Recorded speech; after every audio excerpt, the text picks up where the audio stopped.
right? I'm all right, thank you, Sheldon. Very good. I'm very good, thank you. How was your weekend? Yeah, good. Celebrating my sister's birthday. Nice. Going to London. And, Nice. Yeah. It's such beautiful weather, wasn't it? Yeah, it was good. It was good. But hey, do you know what? No such thing as bad weather. Exactly. Bad kit. It's how you look at it, right? Exactly. Well, thank you so much. And I wanted to just do a quick introduction. So my name is Sheldon from Not Just Travel, your personal travel consultant. And over to you, Linda. Yeah, so I'm in Sudron, and my business is called Reloved Style, and I am a sustainable stylist. Fantastic. And what brought you into that field? So I was originally in education. Okay. Actually, apart from the teaching children to read and write, a large part of what you do with children is you find their potential and you develop that. Yeah. And so when I decided I was going to move out of teaching, I wanted to go into something where I was developing potential and confidence. Okay. And there are various different ways you could go with that, but I chose to go into helping people by styling how they look, because that's a large part about how you feel about yourself and how you're presenting yourself to the world. Yeah. And I've always been interested in art and fashion and photography, so it seemed like a natural segue. Like a great transition. Yeah. Was it easy to transition from education to what you're doing now, or did it come naturally? Yeah, actually, yes. Yeah, because as I said, a large part of what teachers do is they're finding people's potential, whether that be, and some people their potential is going down an academic route, and some people it's going through sport or fashion or being creative. Really, all I was doing was transitioning to helping grown-ups do that rather than children. So it felt quite a natural, smooth transition, although I'm sure that other people looking inside probably thought, well, those two things don't match together at all. Yeah. But actually they do. Yeah. And you mentioned something about time, and I think time is very valuable. I read something, one of my favorite artists, he said on one of his songs, time is the most expensive luxury in the world. You spend time, but you never get it back. Yeah. I think that's where you come in. That's where I come in as a travel consultant to save people time. Yeah. Because people spend so much time looking at holidays online, and you could never get that time back. And I think that's where I come in to do all the heavy lifting for you. Yeah. And you save people time as well from having to pack loads of bags and how about just traveling more smarter and just make life easy for yourself? Yeah. Absolutely. It's not about working harder, it's working smarter. Yeah. And the thing is, people are busy. Our money is getting squeezed left, right and centre from all sorts of directions. Yeah. And the one time you think, do you know what, I want to have a stress-free time and have a perfect time is going on holiday. Yeah. So working with somebody like you who will take the stress out of organising that, you can have the comfort if something should go wrong, I've got a direct line to somebody who's going to help me. Yeah. So that inspires confidence straight away. But you can find the best deals, you can match it to the person, they can feel confident that you've saved them hours of searching and they're going to have a brilliant holiday because you've listened to their requirements. And the same thing is for me, is that I've listened to how that person lives their life, what their clothes need to do, what their clothes need to say about them, how they want to feel about themselves. And I want them to save time so they're not stressing about how do I look. They can get on with, I've got to nail this presentation, I want to look good in front of my boss, or I'm going on a date night and I want to look super sexy and confident about myself. So we both do similar things for people in our own kind of disciplines. And I think that's where the main reason of this podcast is to get the synergy between travel and what you're doing. So it makes perfect sense. So that's the perfect segue into going to a few topics that we came up together. And the first thing I would think of is packing essentials. What would be your top 3 recommendations if you were to think of some right now?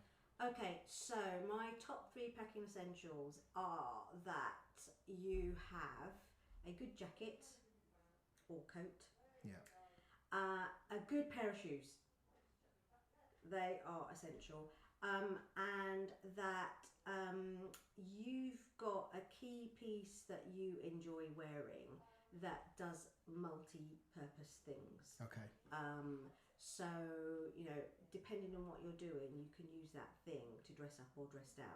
Okay. So, but key thing, have a good jacket or a good coat with you, a good pair of shoes, because you could be standing on your feet, you could be delayed, all sorts of things like that. You don't want to be thinking, I'm already stressed because, you know, my feet kill me. Yeah. And something in your wardrobe that works for you in different ways. So, for instance, could be a dress, could be a great pair of trousers, it could be, you know, a fantastic scarf, but something that is multifunctional. Okay. That's going to be able to be dressed up, dressed down. Okay.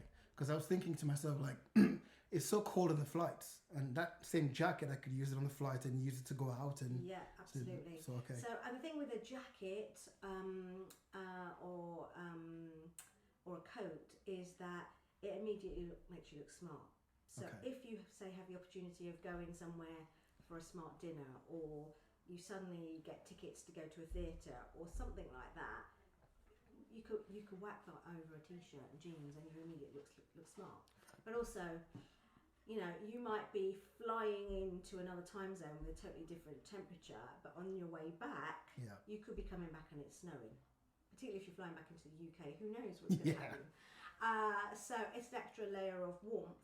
And I would say that if you've got a great jacket and you're wearing that at the airport, and you know, possibly they might upgrade you or they're moving you into business class or whatever, you know, the smarter you look, the more likely they're going to choose you to say, do you know what, we're going to put you here. Yeah.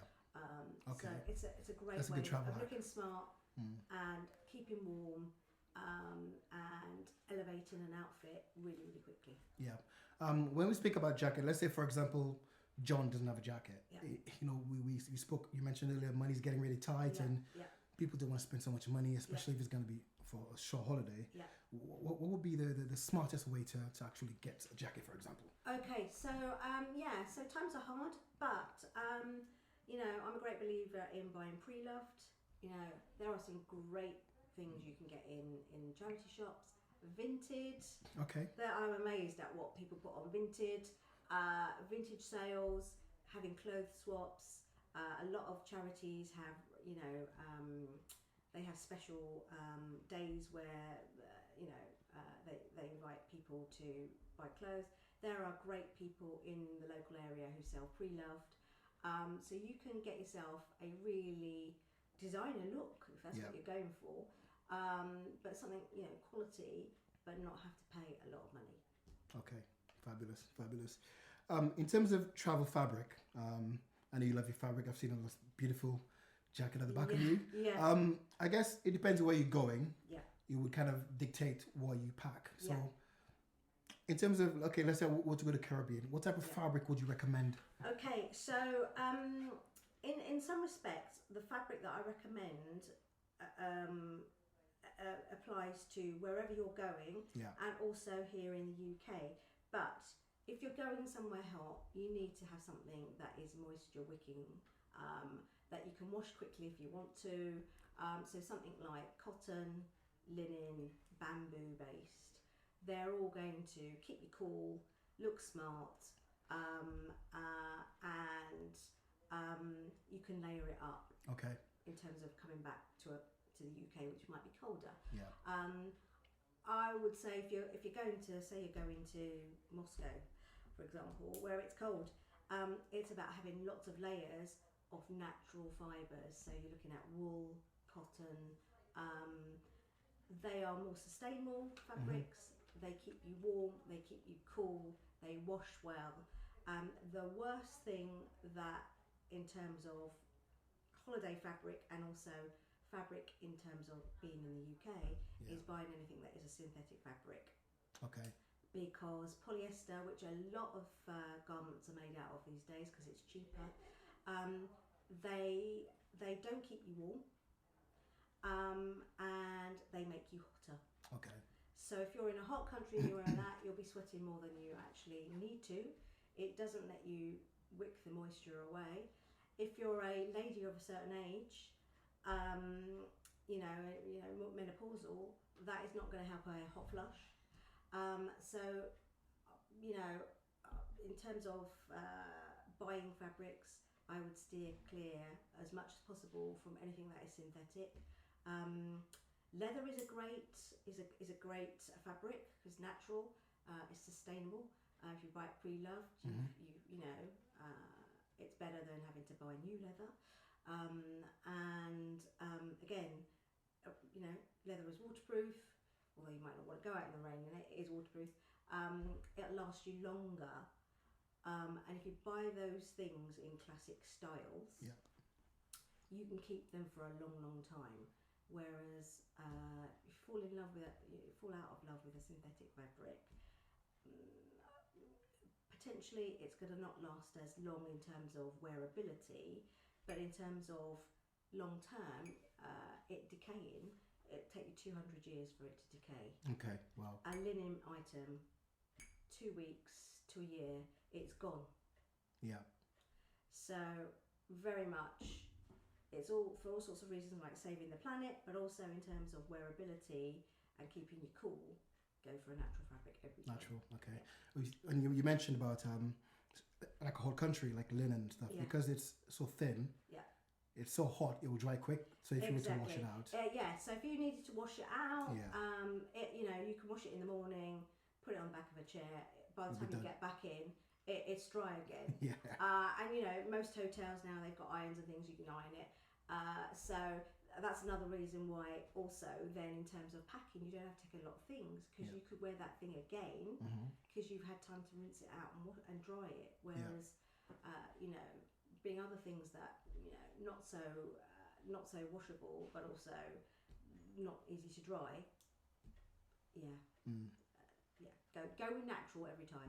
Fantastic. Yeah. In terms of pack, because you know a lot of the airlines, especially the European airlines, they're the more like EasyJet, the TUI. Yeah. Most of those you have to pay for extra luggage. Yeah. Now that's another cost on top of everything else. What would you say to people in terms of would you recommend people to pay for extra luggage, or how would you suggest to people by packing light? Do people just overthink, or I need to bring as much as I can, or is it just is it just overpacking, overthinking, or what? It's all of those things. I think people think, oh my gosh, I can't live without this item. And often they haven't seen that item for 2 years, since the last time they went on holiday. So they tend to think, I can't live without this thing. Yeah. I need to bring it just in case. Right. So basically, at the packing stage, plan it very carefully. What are you going to be doing? What do I need my clothes to do? Yeah. That's the very first thing when you're thinking, right, I've bought this holiday, Sheldon's got me this great deal, I'm going to this place, I've looked at the temperature, he's told me it's this, Yeah. Right, so, what do I need to bring? What am I going to be doing? Okay, so that's the first thing. But also, you know, unless you're going somewhere really far flung where there are no shops, if you really, really said, oh my gosh, I've forgotten to pack that thing and I desperately need that thing, you could go and buy it locally. That's putting money into their economy, and you've got a lovely souvenir of your holiday. So unless you're going somewhere really, really remote where there's not a shop in sight, you could buy it. But I'm thinking, if you're going on a city break, it's 5 days. Yeah. Is your life going to end because you haven't brought that thing? Probably not. But it's this kind of thought that, oh, well, I'm not near home, and what if? Yeah. Worst case scenario, what if? So there are certain things I would say, always take in your suitcase. You know, many a time I've had, you know, a holiday mishap for nothing to do with me, but for instance, there's been an unexpected strike, or I've had a delay, or my case has not arrived. I've had enough with me to manage for 24 hours until I could get out to the shops. Wow. So you know, it just means, you know, if you think carefully about what you're going to take with you, and you've got these multitasking kind of things with you, then you're going to be all right. And even if your cases don't, like one case, my case didn't actually arrive for 3 days. Yeah. And how did you manage that? So we arrived, and literally we had what we were standing in, and so no nightie, nothing. So I actually had a pashmina with me, which I fashioned into a night dress. And that was night dress, night attire sorted. And then wore the same clothes. Luckily, the concierge had supplied us with a toothbrush, toothpaste, and then we went out to we were in Prague, Westminster Square. Happened to be Marks and Spencer's there. You know, bought a few bits and pieces, a couple of t-shirts and some underwear. And then just prayed for our luggage to arrive, which it did 3 days later. Wow. So yeah. So, but I had shoes, I had socks, I had stuff that I could wear. I just needed some underwear and some t-shirts to keep me going. Well, I think some bras to keep me going for 3 days, and then my stuff finally arrived. Yeah. So, as I said, if you go out travelling with stuff that will keep you going, should something happens, you're okay. And people are very helpful once you get to the other side. You know, if they book a holiday with you, you're going to send them to a nice hotel where they're going to be helpful. So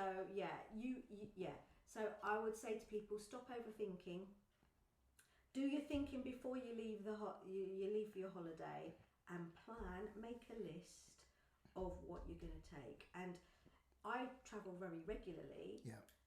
So I've kind of like got a list of things. I've got a list. Okay. Like, do I need to take these things with me? No, I'm going to this place, so I don't need those things, but I do need these other things on my list. Yeah. So what you could do is just have a generic list of, well, everyone's going to need underwear. They're all going to need like socks. They're all going to need pants. I'm going to need some t-shirts. I'm going to need some trousers. But there's another list here that says, well, bikini, because I'm going to, somewhere where I might be swimming. Yeah. But in another place, I might need 2 extra jumpers and something else because I'm going somewhere cold and I'm not going swimming. So have a little list of things, and you can download them. If you Google things to pack, you can get the list. Fabulous. Easy. Okay.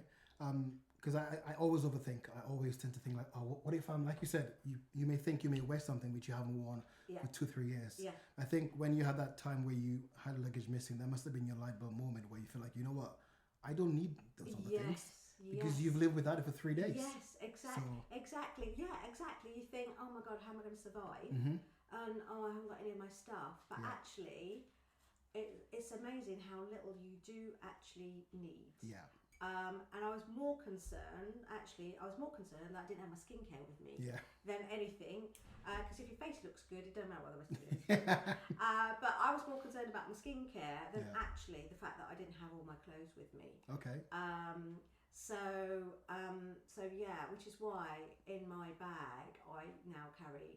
I have a little toothbrush. Yeah. And I have some face wipes, and I might have some moisturiser. Because then I think, even if I'm long haul flight, I can freshen up without having to get into my case. Okay. Because I've got it in my in your hand luggage. So little things like that. It's amazing how little you actually need. So once you've experienced it, you realise you don't actually need that much. Really. Yeah. So I've taken two good tips there. Stop overthinking and plan ahead in advance. And plan worst case scenario. Okay, so we've been delayed, we're sat in the airport, or my luggage doesn't arrive for 24 hours. Yeah. So I've got some stuff that could help me. I've got a toothbrush and some toothpaste. I've got some moisturiser. I've got some wet wipes. I've got pashmina. I've got some things. And so, depending on what you take and what the airline allows you to bring, if you've got a handbag, there's still things you can get in your handbag. If you're allowed a rucksack, then you can put a t-shirt in there with, you're good to go. Yeah. So just think about these things before you go. 9 times out of 10, you will never ever need those things. The one time you do, you think, do you know what? I'm really glad that I packed those things. Yeah. So don't overthink. Be strategic about your thinking. And the thing is, hopefully, if you go on holiday at least once a year, you've got this list. Keep this list. Okay, all those things worked. Do you know what? I didn't wear any of those things. Why did I take them? I'm not going to bother taking them next time. Fantastic. Yeah. And do that the same if you've got children. Children, as long as they've got a pair of shorts and a t-shirt, they really don't care about changes of clothes. You do, they don't. But again, they don't need lots of stuff. They just need to be able to have their active life, something to keep warm, something that if it gets messy, it doesn't matter, and something that's, you know, we can clean that up and it's not a bother. We'll be all right with that. Yeah. I've seen a few families actually. They've booked a couple of holidays and they bought extra luggage just for the kids. For the kids, yeah. So they could pack more stuff for themselves. Yeah. That's just a massive overthinking thing, isn't it? Well, it is, because children really don't care. They don't need 23 kilos of luggage. No, they don't. They just want to get to the beach and do whatever. So, you know, have a couple of t-shirts that, you know, so that if they've had a busy day and they've got ice cream down the front, they can put a clean t-shirt on. But yeah, the little children really don't care. They just want to have their active life. So this is the thing, is that I just think, we need to start thinking that actually, do you know what, we don't need all this stuff. What's going to go wrong? Nothing's going to go wrong with our holiday anyway, because Sheldon's looking after us. And if it does, Sheldon's looking after us. And in terms of, you know, could we live without this, that and the other? Yeah, we could. And if we've got money, if we need to buy some stuff, we can buy some stuff. But actually, we probably don't need that stuff. And how did you get on with accessories? Because obviously, like, everyone likes to accessorize themselves on a holiday to make themselves look good. Or what would you recommend not bringing with you, and what to bring with you? Good question. So I would say, you know, be careful about your accessories. In terms of, I wouldn't actually take anything that is, if you lost it or it got stolen, that you'd be very sad. So I would keep the very expensive jewellery to a minimum. Guys, think about the watches that you take over there. You know, if you've got a very expensive watch that if it broke, got stolen, or you lost, if you'd be upset, don't take that one. Minimal jewellery, take a few accessories. Costume jewellery is great, because, you know, if something happened to it, you wouldn't be that worried about it. And again, money into the local economy, you might want to buy something while you're out there.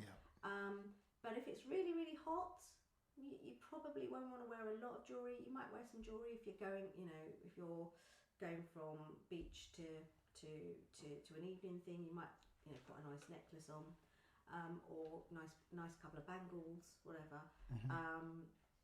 But I would keep jewellery to the minimum. Take a few things. Take costume jewellery. Which will jazz up an outfit. But, you know, if it, for instance, got damaged in your case, or, you know, you broke it, or you lost it, or God forbid it got stolen, you wouldn't then be thinking, oh, that was my, you know, family heirloom that went. So yeah, minimal. I think, like, you need to think about how valuable that is to you, and how you would feel if you lost it. Exactly. And if you don't want to be in that position, then just leave it at home. And I have to say, you know, I've travelled all over the world, and most places are very safe. But, you know, even if you're in London, if you are ostentatious with what you're wearing, and, you know, if you're on holiday, you're not really thinking, you know, you're relaxed. You're not being hyper vigilant about stuff necessarily. And, you know, people are going to think, oh, she's not being very careful with her jewellery, so she's not going to notice that I've taken it.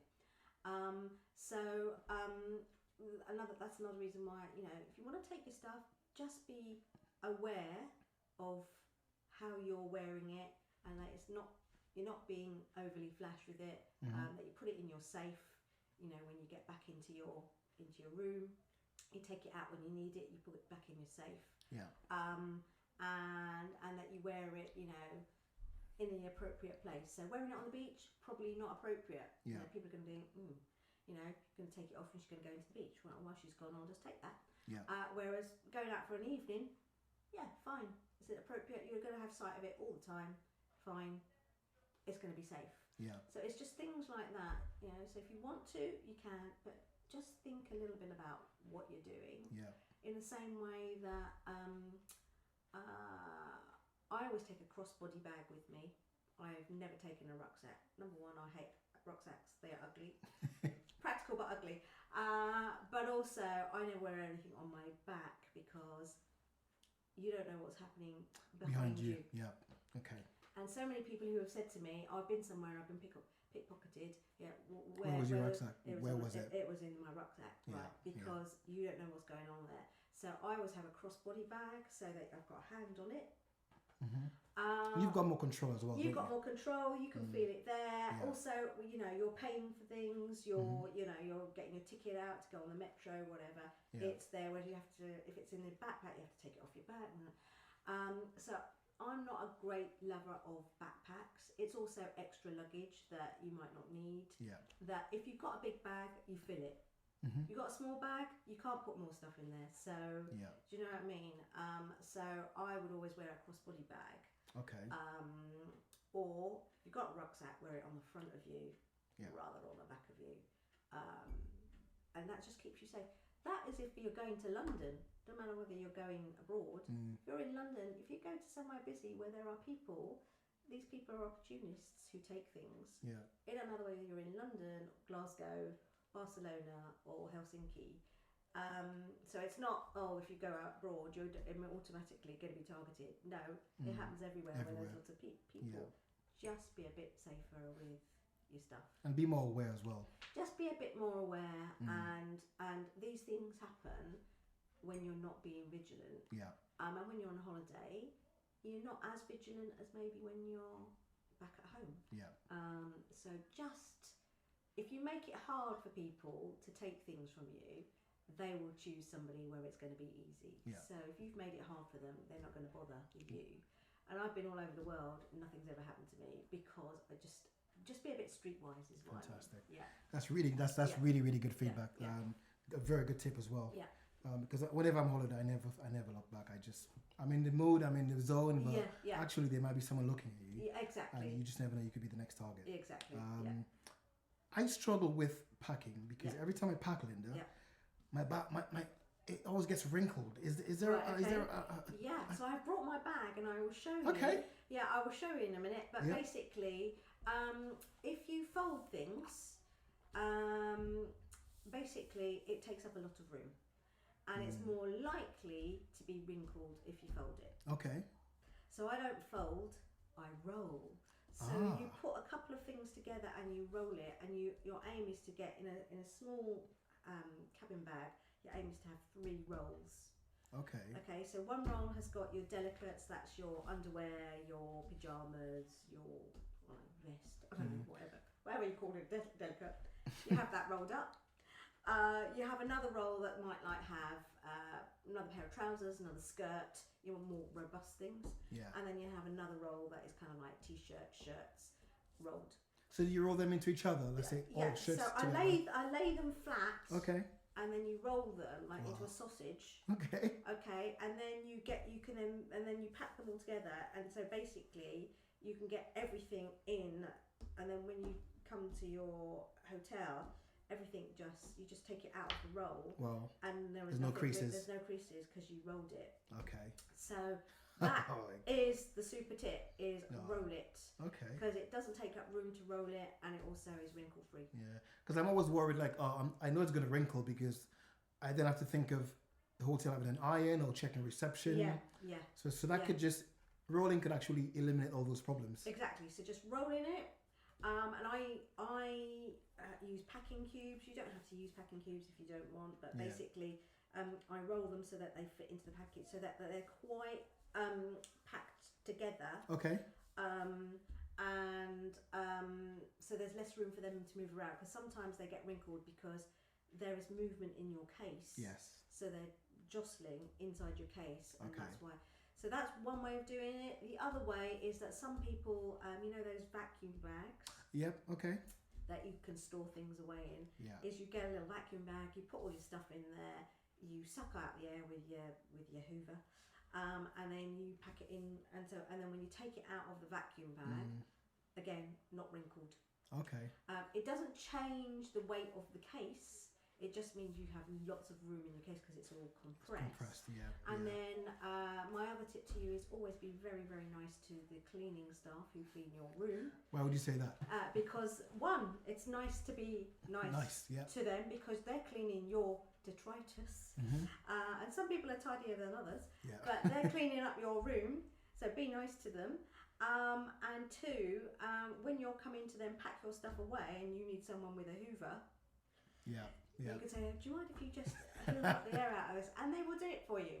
So it's good to be kind per se, but the advantage of being kind to the people who clean your room is that is one of the things that you can do is that they will then, so if you want to use those compression ones, use them and don't think, oh gosh, I've got to take because there are some ones that go with a hand pump. You can use that. If you don't want to take the hand pump, ask your lovely cleaning person to